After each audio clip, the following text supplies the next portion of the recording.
Está no ar o ENGECast, um programa que aborda questões da engenharia, mundo do trabalho, direitos, atualidade, saúde e muito mais. O ENGECast é uma realização da FICENG, Federação Interestadual de Sindicatos de Engenheiros, com patrocínio da Mútua Nacional. E hoje nós vamos falar sobre um tema muito importante no cotidiano de todos os profissionais da engenharia, que é assédio moral e saúde no trabalho. Em 2025, o Ministério Público do Trabalho recebeu 1.017 denúncias relacionadas à saúde mental do trabalho. Essas queixas são sobre irregularidades com metas inalcançáveis, jornadas extensas, pressão contínua e ambientes baseados no medo, que produzem sofrimento e adoecimento. No mesmo ano, o Brasil registrou a concessão de 540 mil afastamentos previdenciários relacionados a transtornos mentais e comportamentais. Para falar sobre esse tema, recebemos a Procuradora do Trabalho do Ministério Público do Trabalho, Sirlene Luiza Zimmermann. Bem-vinda e muito obrigada pela presença. Olá, Camila. Uma grande satisfação estar aqui com vocês. Obrigada pelo convite. Vamos conhecer um pouco a nossa entrevistada.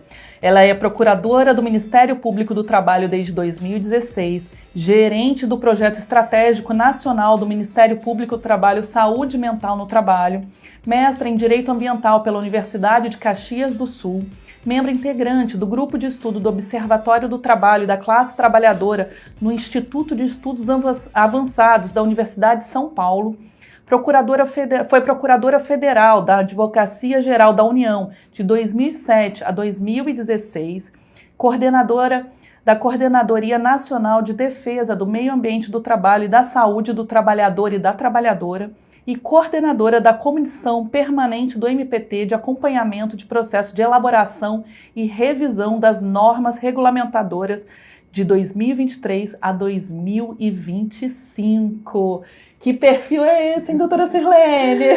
Sempre o foco no ambiente de trabalho, na saúde do trabalhador, esse cuidado da pessoa trabalhadora, porque trabalho tem que ser meio de vida e não de morte e de adoecimento, né? Perfeito. E para começarmos, eu queria que você caracterizasse para a gente o que configura práticas de assédio moral no trabalho.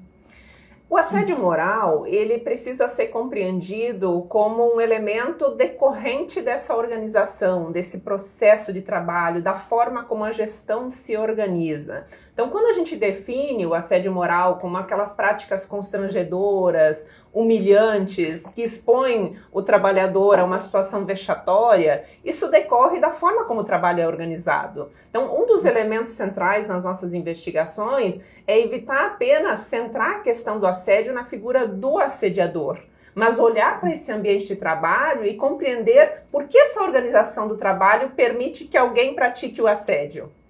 É uma mudança de cultura organizacional? Sem dúvida, sem dúvida. E muitas vezes a empresa até divulga sua missão, sua cultura, mas na prática isso não está assimilado. Na prática, o dia a dia, a forma como o trabalho acontece, como ele é gerido, como os processos de trabalho se desenvolvem, eles não estão linkados justamente com essa cultura, às vezes, que está no papel. Então, o assédio, a gente tem que hoje seguir a recomendação da Convenção 190 da Organização Internacional do Trabalho, no sentido de que, mesmo que não tenha várias vítimas identificadas, apenas uma única vítima e apenas um único ato, ele já pode configurar o assédio moral, né? Então, até um tempo atrás, até se tinha um conceito, precisa ter atos repetidos para se configurar o assédio. Às vezes, um único ato, em função da sua gravidade, ele já pode caracterizar o assédio moral. E também não há necessidade de que tenha várias vítimas. Até porque essa questão das vítimas, a gente precisa ter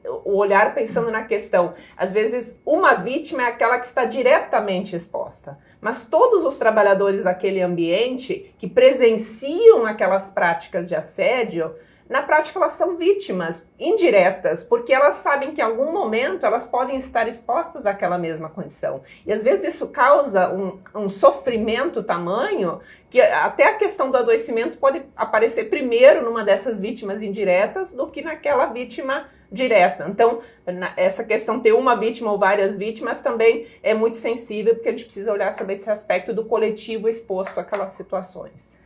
Na engenharia, geralmente, a forma de contratação é via PJ e há muitas denúncias de pressão constante, monitoramento, controle, bater metas e extrapolando a jornada, inclusive. Como que um trabalhador com esse tipo de contratação ele pode denunciar? Porque há um medo também de perder o seu contrato, perder o seu trabalho. Como que pode fazer essa denúncia e melhorar as suas condições de trabalho? Primeiro, a gente tem que observar que essa forma de contratação, e especialmente a como esse trabalho acontece, ainda que dentro de um contrato PJ, já fica muito claro que na realidade não é um PJ, é um trabalhador subordinado, apenas contratado como se autônomo fosse, né? Como se independente fosse, porque no momento que há cobrança de metas, que há jornada excessiva, que há necessidade de cumprir determinadas normas instituídas por aquela organização de trabalho, isso é tipicamente um contrato de emprego. Um vínculo empregatício. Um vínculo empregatício, porque justamente a relação contratual ela vem justamente dessas obrigações mútuas desse contrato de trabalho. Então, passada essa questão, e isso é importante que a gente diga, na realidade, essa é a típica fraude, a pejotização. Isso é a pejotização. O Ministério Público do Trabalho não tem nada contra uma pessoa que realmente seja um profissional independente, que escolha os seus clientes, escolha o seu tempo de trabalho, escolha a forma como vai cumprir o seu trabalho, ter a sua própria empresa e oferecer o seu serviço de forma independente. O que acontece justamente, e esse é o combate do MPT, é quando isso se transforma na fraude. Uhum. É quando um vínculo que deveria ser de emprego, ele é feito por meio de PJ, simplesmente para subtrair direitos. Porque num primeiro momento pode até parecer, eu recebo um pouquinho mais, mas na prática você está exposto a uma jornada exaustiva, uma série de outras questões, como a própria questão de submissão a uma organização de trabalho adoecedora, em que os direitos começam a ficar confusos. Que tipo de direitos eu tenho? E se eu fizer essa denúncia individualmente, isso vai realmente gerar um impacto, uma mudança na organização do trabalho? E numa empresa em que todo mundo é PJ, o responsável por esse meio ambiente de trabalho tem alguma obrigação? A resposta que o MPT tem dado é que sim. Uhum. E por quê? A nossa Constituição, ela é muito clara no sentido de que os direitos dos trabalhadores urbanos e rurais, eles são assegurados a todos os trabalhadores. É essa terminologia que é usada pela Constituição, trabalhadores, né? Não é empregados, é trabalhadores. Então, no momento que há um trabalhador e há um meio ambiente do trabalho, é um responsável por esse meio ambiente de trabalho. E se o trabalhador tem direito à redução dos riscos no ambiente de trabalho, e aqui a gente fala tanto em riscos físicos quanto psíquicos, psicossociais, né? A Constituição não faz essa diferença, fala em riscos, o que pode ocasionar um agravo, uma lesão para o trabalhador. Então, no momento que há essa exposição ao risco, há um dever de alguém de reduzir esse risco, porque há um direito constitucional de alguém, dessa pessoa trabalhadora, independentemente do tipo de contrato, de ter esse direito assegurado. Então, a cobrança ela é feita sobre o responsável pelo meio ambiente do trabalho. O que é importante em situações como a que você coloca? O engenheiro, né, pessoalmente submetido a essas condições, ainda que com um contrato PJ, em regra, como eu falava na caracterização do assédio moral, aquilo não é algo isolado, direcionado só a um profissional. Isso é do ambiente. Então é importante que se consiga caracterizar que esse ambiente de trabalho é adoecedor, para evitar justamente que seja uma denúncia, olha, é apenas eu que sou exposto, porque assim, se realmente for algo só individual, a tendência é que a gente não consiga ter uma atuação coletiva, o que não impede o ajuizamento de uma ação trabalhista pelo trabalhador, ainda que submetido a um contrato PJ, buscando os seus direitos. Agora, quando é realmente a organização do trabalho que está afetada, esses fatores de riscos psicossociais estão nesse ambiente, expondo os mais diversos tipos de contratos, ainda que eventualmente a maioria seja PJ, é possível a atuação do MPT justamente para mudar a organização do trabalho, a gestão do trabalho, e a gente tem elementos para isso. Hoje, inclusive, as normas regulamentadoras do Ministério do Trabalho, a NR1, que é a norma geral que estrutura esse sistema de gerenciamento de riscos, ele aponta obrigações no sentido de que mesmo aquele trabalhador contratado como MEI, né, microempreendedor individual, o PJ, ele precisa ser integrado ao sistema de gestão de riscos da contratante.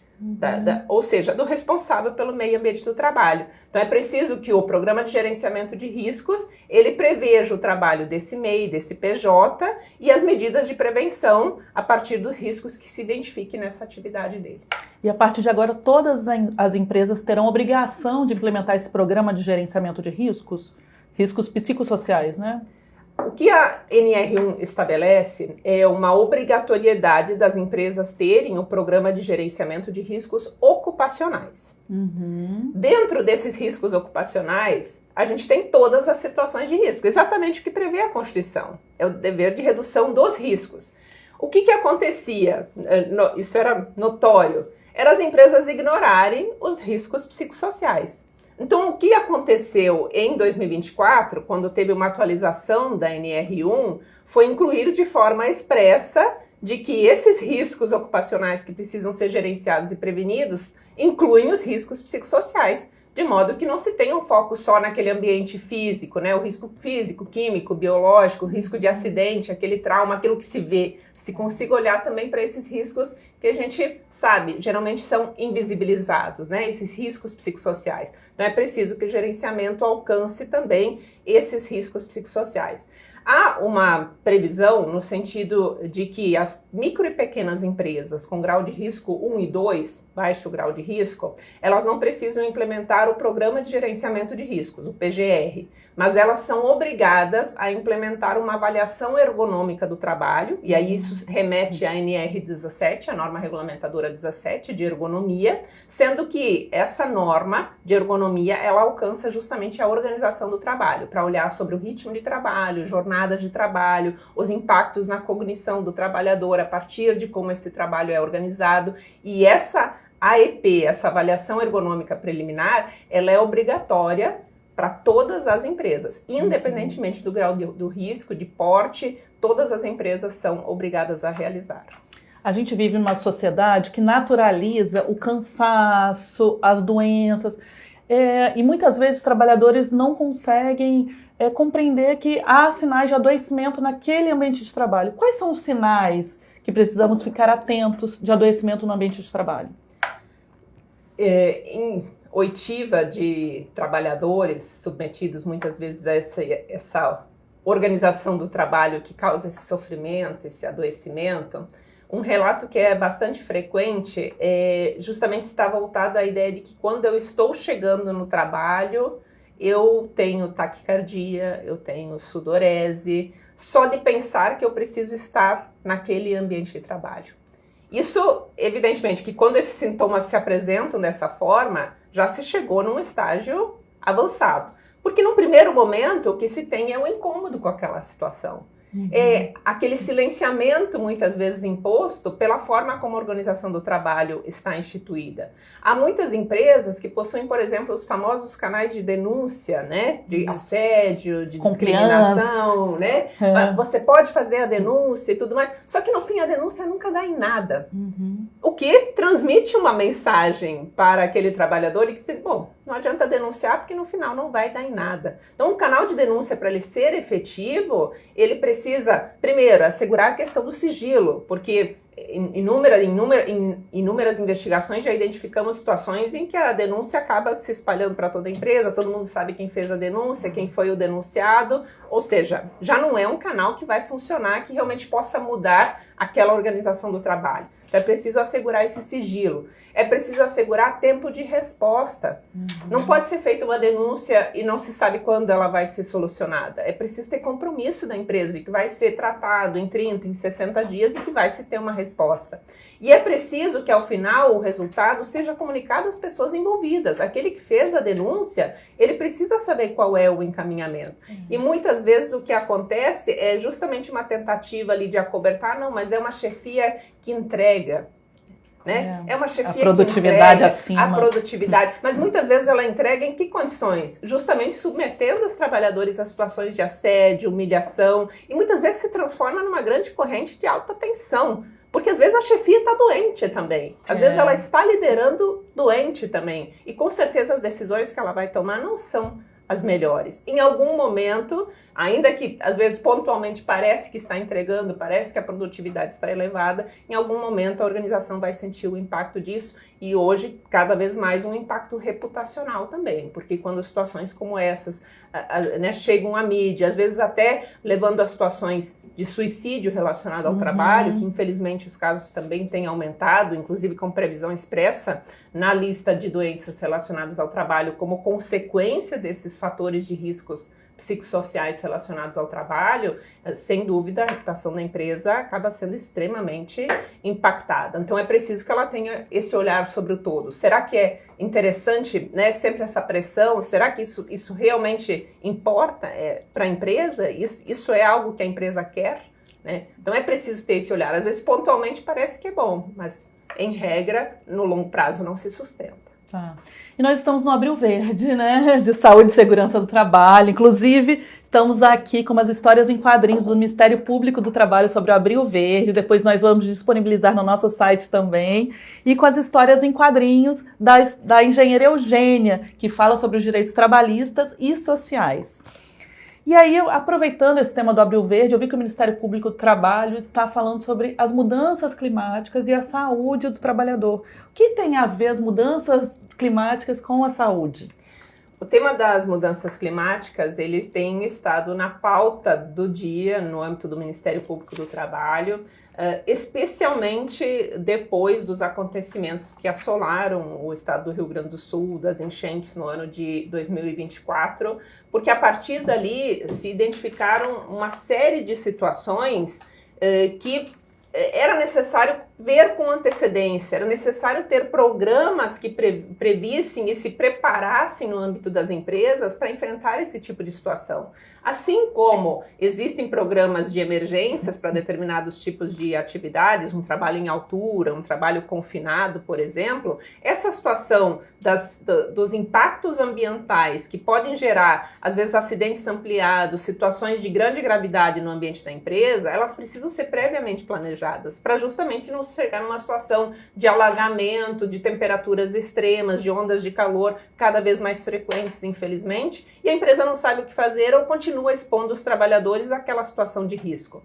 No caso específico das enchentes no Rio Grande do Sul, nós tivemos que ter uma atuação envolvendo a obrigatoriedade dos municípios expedirem atestados de impossibilidade de comparecimento ao trabalho, porque tinha empresas que estavam exigindo que o trabalhador comparecesse, mesmo ele morando numa área da qual ele não conseguia sair. Nossa. Sob pena de ser demitido por justa causa, por não comparecimento ao trabalho. Então, veja, é uma situação que ele não conseguia chegar ao trabalho, e não por vontade dele, simplesmente porque as condições climáticas naquele momento impediam que isso acontecesse. E isso é preciso que esteja escrito numa lei, né? Não é preciso, porque, ou não deveria ser preciso, né? Você deveria poder extrair isso do conjunto normativo como um todo de proteção, de cuidado, de prevenção contra os riscos. Então, nesse cenário, a gente via a necessidade de que tivesse um preparo antecipado para enfrentar essas situações. Por outro lado, no retorno ao trabalho, quando as chuvas baixaram, mas muitas empresas realmente estavam destruídas, então havia uma necessidade de reconstrução daqueles espaços, os trabalhadores eram expostos a essas novas atividades, muitas vezes em situações ambientais ainda muito degradantes, trabalhando em áreas alagadas, às vezes sem uma verificação se estavam vacinados em função da exposição a esses novos riscos, sem equipamentos de proteção adequados, e simplesmente se entendia, não, mas agora todo mundo precisa se dar as mãos e trabalhar e se unir. O MPT não é contra isso, mas esse dar as mãos, trabalhar, se unir, precisa acontecer em condições em que essas pessoas agora não sejam expostas a riscos e não adoeçam, não se lesionam, não tenham agravos à sua saúde nessas condições. Então, era preciso, também naquele momento, e foi preciso que o MPT expedisse recomendações a todas as empresas sobre como essas atividades teriam que acontecer. E tudo isso foi feito com o apoio do Centro de Referência em Saúde do Trabalhador, no estado do Rio Grande do Sul, e esse exemplo acabou sendo também utilizado nos demais estados. E uma das grandes questões que a gente começou a ver a partir desse cenário das mudanças climáticas é justamente que os estados, os municípios que tinham planos de ação climática, eles não olhavam a perspectiva do trabalho. Então, por exemplo, existem planos de ação climática que prevêem que em situações de calor extremo, de ondas de calor, é preciso comunicar às escolas para cessar as atividades no ambiente escolar. Mas não se prevê a necessidade de comunicar, por exemplo, às empresas da construção civil, da limpeza urbana, em que esses trabalhadores estão expostos a céu aberto. Então, é claro que é preciso comunicar às escolas, ninguém tem dúvida disso, mas considerar que as pessoas precisam também trabalhar nessas novas condições climáticas e que elas precisam ser protegidas quando essas condições climáticas são extremas é algo imprescindível. Então, a gente tem feito um trabalho com os municípios, com os estados, para que os planos de ação climática também prevejam a perspectiva do trabalho, porque é preciso continuar trabalhando mesmo nessas novas condições de risco. E um terceiro ponto foi justamente a questão da saúde mental. Nós começamos a perceber situações de sofrimento, de adoecimento decorrente dessa angústia pela exposição a essas novas condições climáticas. Então, isso inclusive já vem sendo denominada em estudos da área da psicologia como ecoansiedade. Então, uma ansiedade decorrente justamente dessa angústia. Eu que sou gaúcha, sou do Rio Grande do Sul, vivenciei um pouco desse sofrimento, conversando com pessoas expostas a essas situações, elas trazem justamente esse relato. Hoje, elas olhando para o céu, vendo o céu escuro, muitas vezes já tem uma série de reações de ansiedade, de angústia, imaginando que tudo aquilo vai acontecer novamente. Né? Então, essa eco-ansiedade, esse impacto na saúde mental, ele tende a vir justamente dessa possibilidade de exposição a situações extremas com muito mais frequência, com muito mais intensidade. E isso também afeta de forma diferenciada as pessoas. Sim. Não são todas as pessoas que vão ser impactadas da mesma forma. E aqui a gente tem que olhar justamente para a questão das vulnerabilidades. A pessoa que já é mais vulnerável, mora numa área periférica, né? A pobreza, evidentemente, vem por aí. A questão da raça vem também por aí. Porque quem mora na área mais periférica, quem trabalha em situações de maior exposição, pessoas negras, né? Então, você já tem uma série de questões ali que, inclusive, a gente tem denominado de racismo ambiental. Isso. Porque você tem aquelas pessoas já em situação de maior vulnerabilidade mais expostas a essas condições. E temos a questão das mulheres também. Porque as mulheres, em geral, são ainda mais sobrecarregadas em situações como essas. Em situações extremas, a quem compete o cuidado? Exatamente. Mas a mulher trabalha também. Então, mas ela tem que continuar trabalhando e cuidando.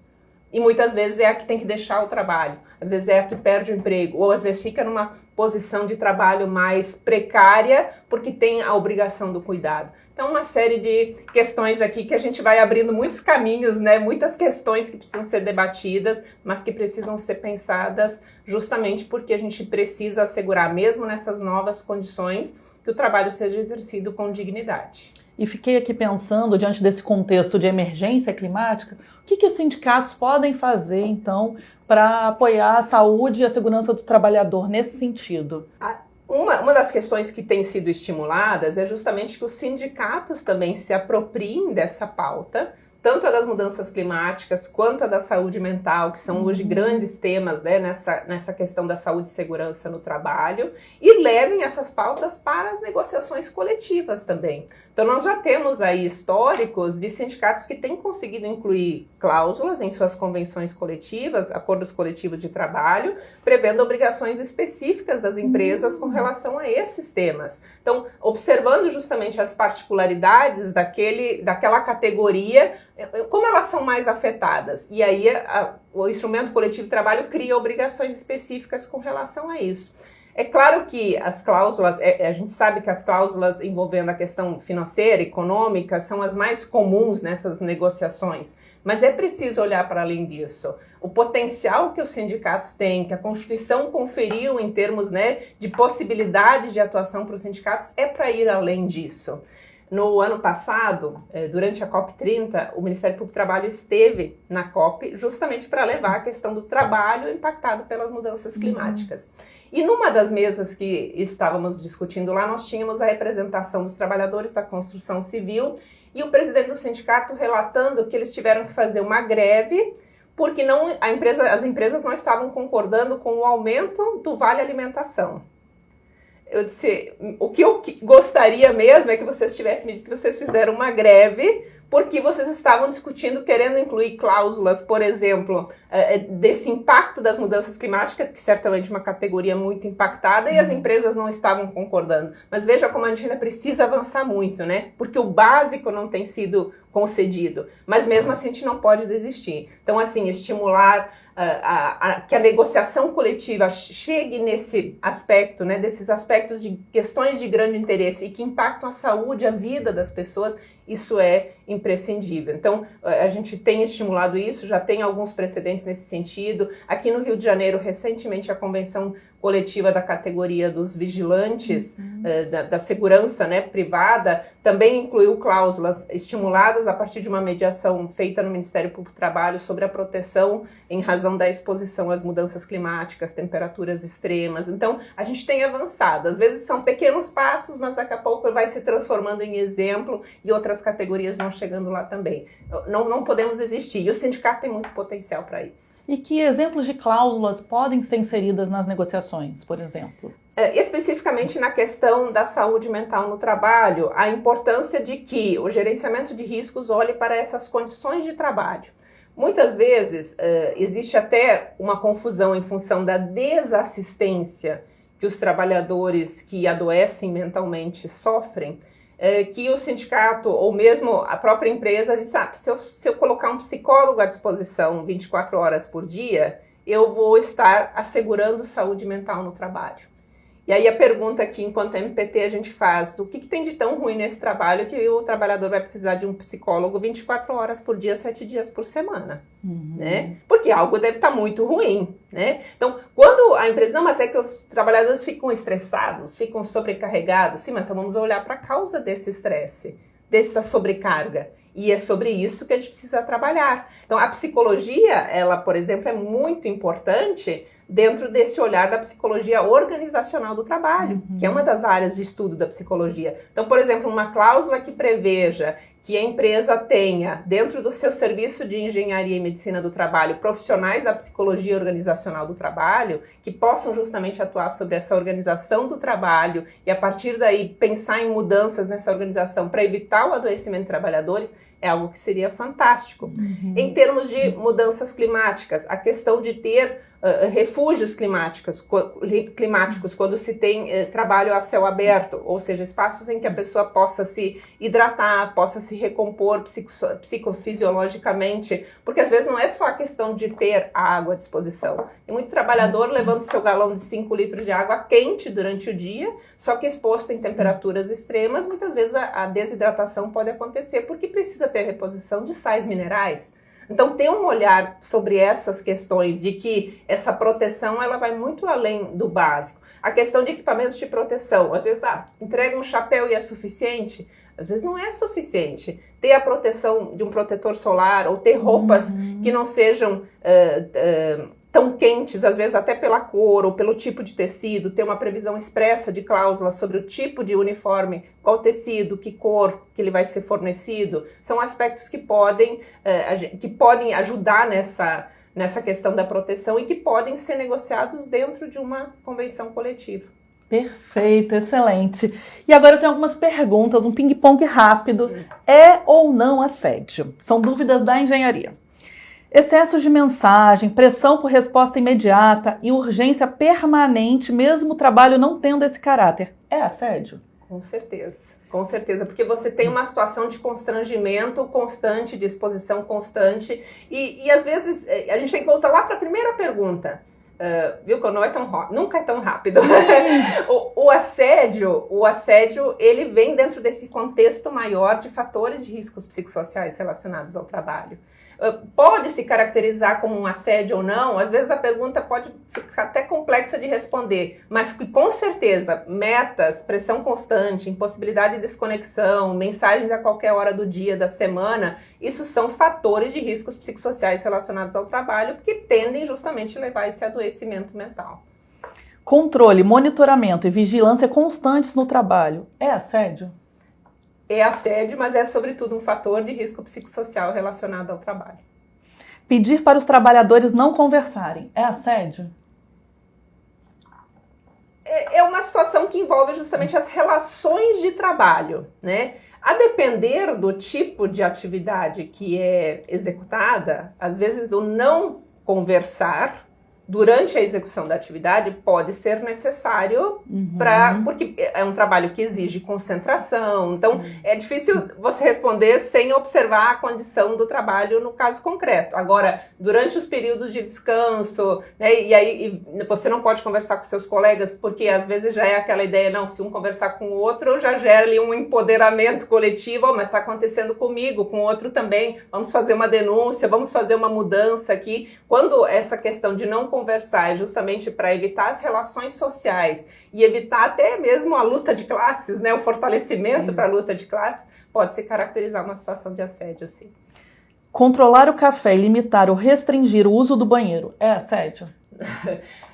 Nossa, aí a questão da restrição de uso de banheiro ainda é algo que a gente tem que enfrentar com muita frequência, né? A gente tem aí uma questão de fator de risco psicossocial pela limitação da autonomia no trabalho, porque ter uma autonomia, uma flexibilidade na forma de executar o trabalho é algo que permite você ter um ambiente de trabalho são psicossocialmente. No momento que essa autonomia é totalmente limitada, a ponto de você não poder fazer suas necessidades fisiológicas na hora que o corpo te pede, isso é uma situação, um fator de risco psicossocial gigantesco. Nós já tivemos denúncias, já atuamos em situações de trabalhador fazendo suas necessidades no posto de trabalho, ou tendo que usar fralda porque não pode sair do posto de fralda, né, daquelas geriátricas, porque não pode sair do posto de trabalho a hora que né, o corpo demanda, e isso é totalmente inaceitável. Então você tem uma situação aí de afetação, fator de risco psicossocial, podendo ser caracterizado como assédio em função justamente do constrangimento, da humilhação que situações como essas podem causar. Afeta a dignidade humana. Sem dúvida. Ameaçar com o fim de feriados e recessos é assédio? Ameaçar com o fim? Não conceder. Com fim, não conceder. Pode ser um assédio, mas aí a gente entraria mais na questão do abuso do poder diretivo, né? É uma situação que a gente define como abuso do poder diretivo, que acaba sendo um meio de gestão organizacional. É a forma como a empresa gere a sua atividade, é abusando do poder diretivo. Diz, se você não fizer, vou te cortar as férias, vou te cortar o feriado, ou vou te dar férias em período diferente do que sua família, né, tiraria. Então, as ameaças constantes naquele ambiente de trabalho, elas acabam se transformando, em função desse abuso de poder diretivo, em um fator de risco psicossocial para o adoecimento mental.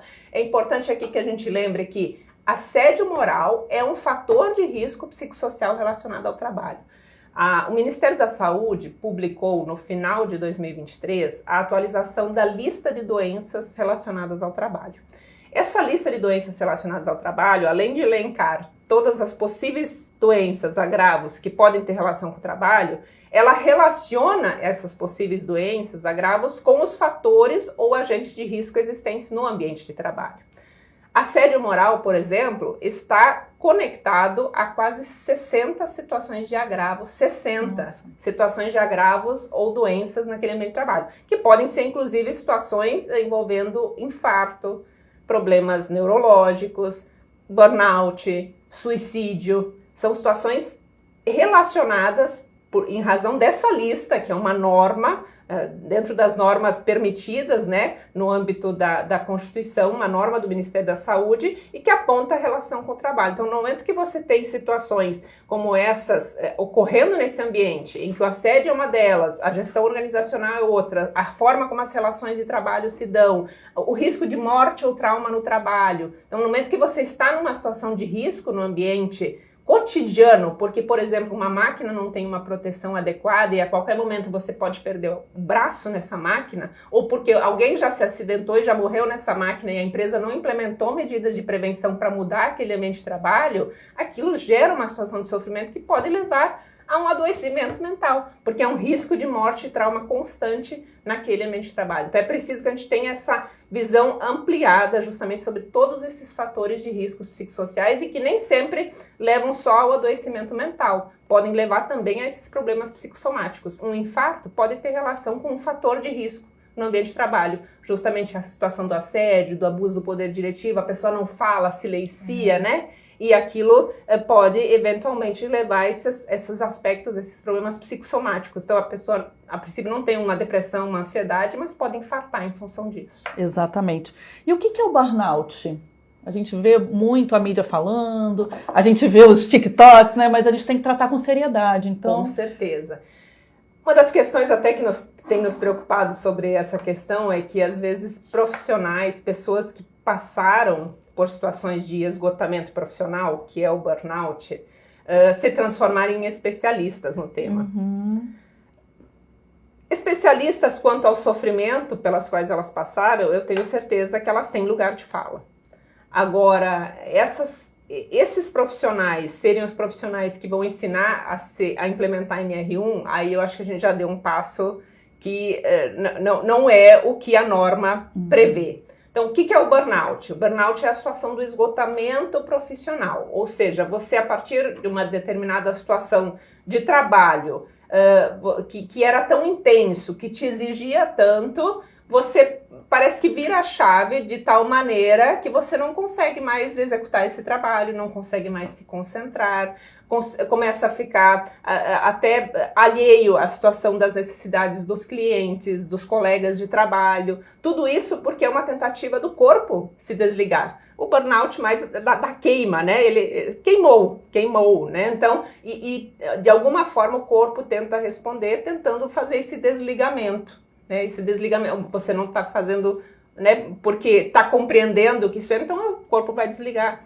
sozinho. Então chega nessa situação de esgotamento profissional. O burnout não é recente, ele, pela CID-11, o Código Internacional de Doenças, a última atualização, ele passa a constar expressamente como uma doença relacionada ao trabalho, uma síndrome relacionada ao trabalho. Mas no Brasil, ele já era previsto com o nome esgotamento profissional desde 1999, na lista de doenças do Ministério da Saúde, da lista de doenças relacionadas ao trabalho.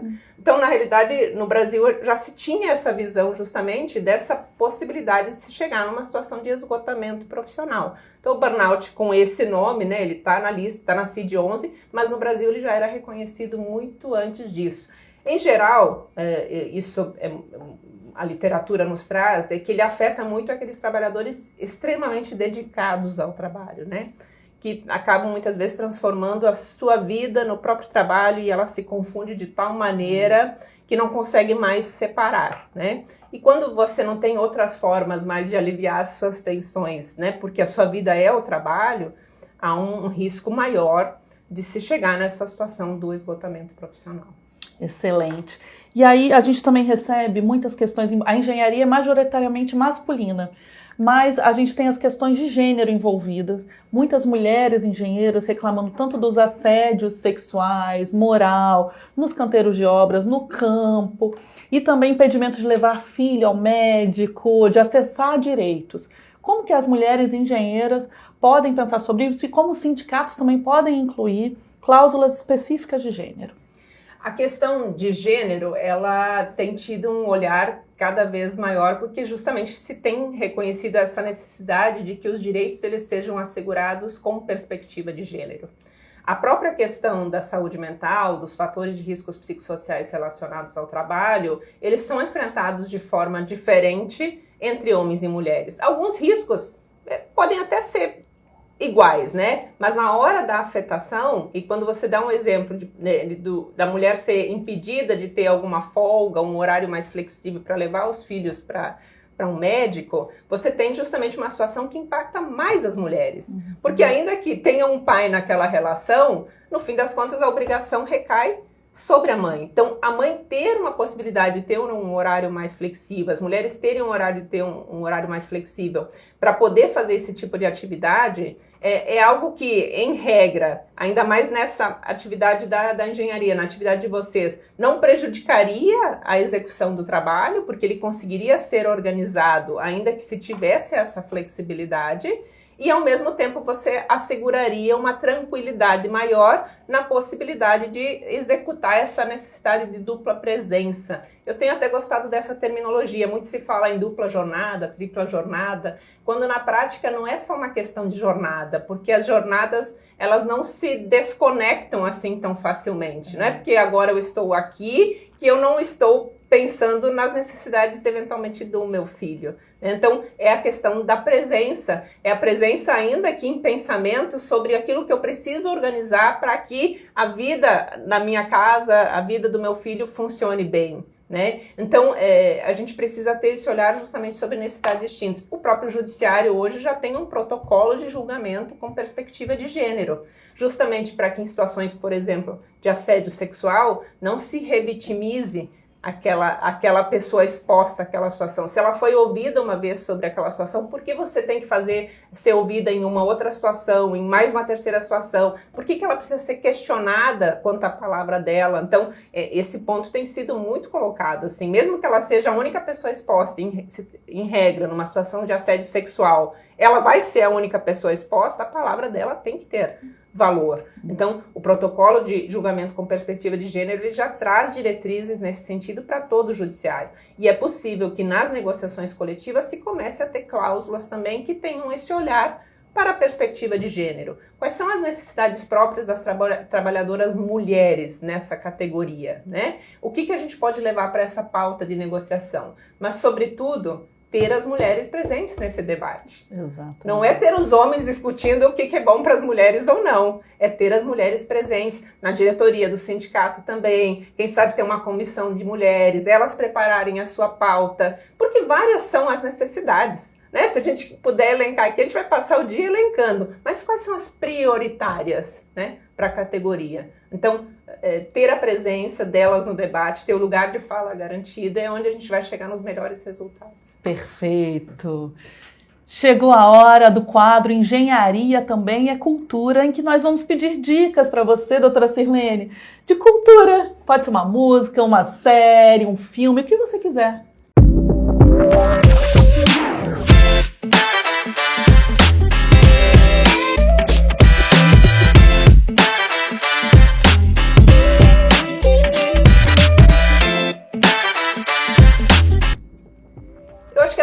Tema que nós conversamos aqui, eu quero indicar a música Construção, do Chico Buarque.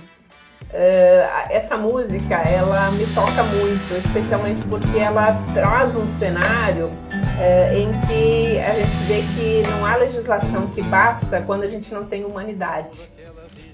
No momento que há um corpo estendido no chão, um acidente do trabalho, com óbito do trabalhador, e o que a sociedade vê naquele corpo é só algo que está atrapalhando o trânsito, o tráfego, como a música conta, é porque a gente perdeu um pouco dessa humanidade, um pouco ou muito, né?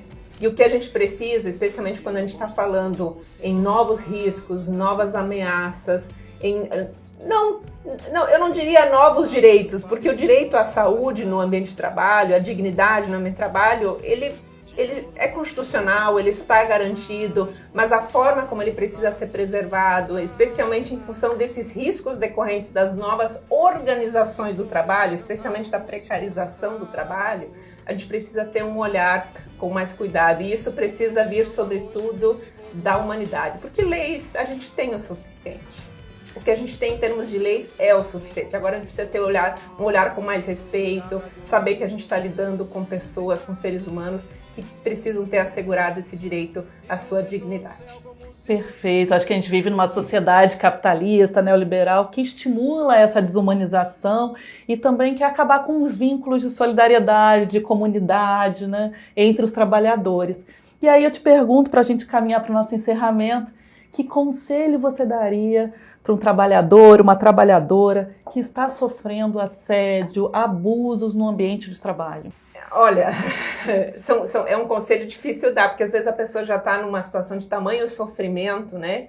Que qualquer coisa que a gente diga, ela precisa ter um pouquinho mais de força naquele ambiente, às vezes até para juntar elementos para conseguir comprovar que é aquela organização do trabalho que é um fator de risco psicossocial, que está levando a esse adoecimento, a esse sofrimento, e a partir disso ter evidências para mudar essa organização do trabalho, isso é extremamente importante. Às vezes a pessoa fica tão desnorteada pela forma como ela é exposta, como ela é humilhada, mas se ela conseguir ter forças, né, para juntar, ter talvez aquele momento de serenidade, não, mas eu vou fazer disso aqui a minha luta, né?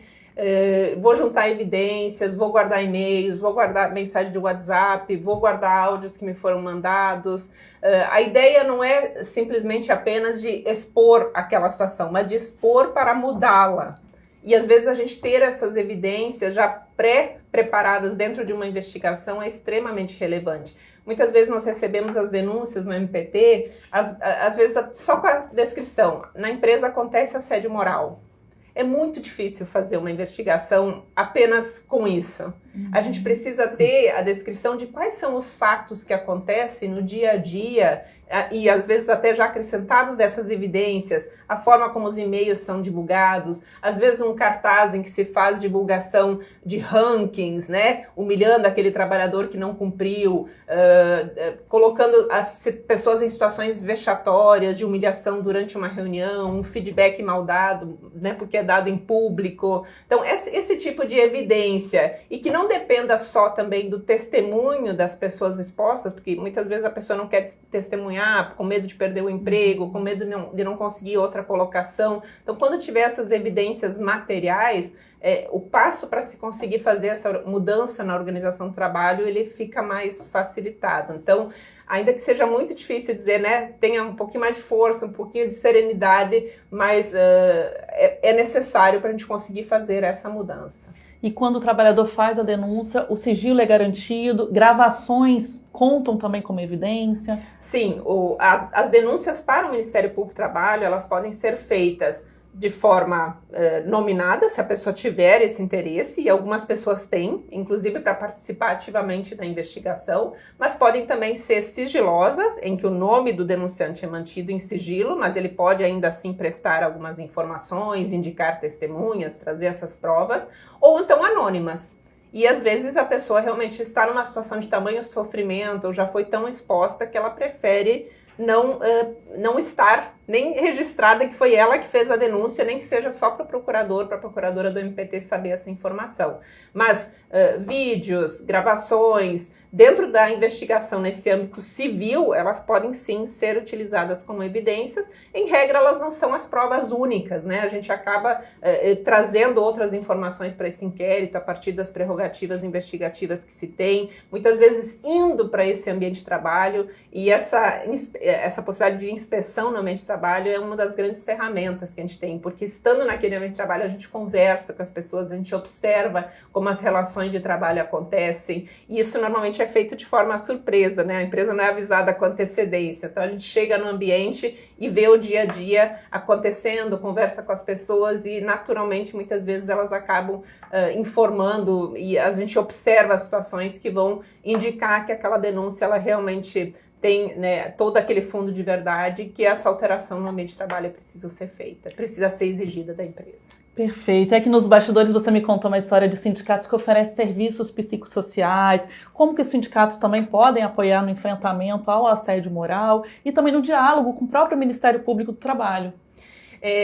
Sindicatos que têm os serviços de saúde, em geral, eles normalmente costumam oferecer, né, um serviço diferenciado, esse cuidado com o trabalhador dentro desse trabalhador completo, né, corpo e mente. A questão dos serviços de psicologia nos sindicatos é muito interessante, não só pela assistência clínica, do cuidado eventualmente do trabalhador que já está afetado na sua saúde mental, mas também nessa da organização do trabalho, porque a partir dessa perspectiva da organização do trabalho, inclusive se pode ter pautas para as negociações coletivas, especialmente, e aí eu aponto essa especialidade quanto aos acordos coletivos de trabalho, quando é diretamente com uma empresa que se negocia, uma grande empresa, tem toda uma estrutura, né, e aí ter psicólogos que possam, de repente, até conversar, entrar nessa organização do trabalho, compreender como funciona, a partir daí propor mudanças, isso é extremamente relevante. E mesmo na questão da assistência, até para garantir direitos, ter essa assessoria, né, por parte de profissionais qualificados, por parte do sindicato, para fazer um diagnóstico adequado, para fazer um encaminhamento adequado, para buscar informações com relação à empresa, ter essa intermediação desse profissional qualificado é algo que o sindicato pode prestar e, sem dúvida, seria algo de extrema relevância, até para manter ali uma tranquilidade, né, desse trabalhador que muitas vezes está exposto a essa situação de pressão no seu dia a dia. Muito obrigada pela presença, doutora Sirlene, sua contribuição foi fundamental e se você gostou, compartilhe. E para encerrar, quero te perguntar, tem algo que eu não te perguntei, que você gostaria de falar, gostaria de compartilhar? Eu acho que uma última mensagem que a gente precisa deixar aqui, até para os profissionais que são da engenharia de segurança do trabalho, que estão diretamente relacionados a essa obrigação, né, de implementar esse gerenciamento de riscos ocupacionais nas empresas, é que eles sejam porta-vozes dessa palavra, dessa missão de que o que precisa mudar é o trabalho. A Organização Internacional do Trabalho, neste Abril Verde, está fazendo uma campanha sobre esse ambiente psicossocial. E a pergunta que eles colocam no cartaz da campanha é como vai o trabalho? Porque muitas vezes no que se refere à questão da saúde mental, ao adoecimento mental, é essa tentativa das empresas e dos próprios profissionais que prestam algumas consultorias de tentarem individualizar tudo isso. A pessoa, isso é mimimi, a pessoa que é muito frágil, a pessoa tem que ser mais resiliente. Então, às vezes, se faz ali uma palestra sobre resiliência e acha que está cumprindo a norma, né? Que está cuidando da saúde mental. Isso não vai mudar a organização do trabalho. Então, a engenharia, como profissional que está integrado a esse serviço de engenharia de segurança e medicina do trabalho das empresas, precisa ser porta-voz de que nós precisamos olhar para o trabalho, é como vai o trabalho, não olhar para o diagnóstico individual do trabalhador. Não há terapia que dê conta de um ambiente abusivo, assediador, com jornadas exaustivas. Vai fazer terapia 24 horas por dia, 7 dias por semana, se volta para o mesmo ambiente de trabalho, vai continuar doente. Não é preciso tratar o trabalho. E que os nossos engenheiros e engenheiras de segurança do trabalho também possam ser porta-vozes dessa mensagem. Muito obrigada pela sua presença, que possamos fazer outros episódios, porque foi muito rica essa discussão aqui. Muito obrigada. Obrigada mais uma vez pelo convite, eu fico à disposição, que a gente possa, a partir daí, né, fazer mais debates, que esse debate possa ser levado para a sociedade e cada vez esteja mais presente e os ambientes de trabalho sejam cada vez melhores. Obrigada. E eu pergunto para você, engenheiro e engenheira, como vai o trabalho? Estamos encerrando o nosso EngeCast, podcast da engenharia, uma realização da FICENG, Federação Interestadual de Sindicatos de Engenheiros, com o patrocínio da Mútua. E se você gostou desse episódio, compartilhe, comente e siga as nossas redes sociais, @FICENG Federação. O episódio está disponível no YouTube e no Spotify. Muito obrigada e até a próxima!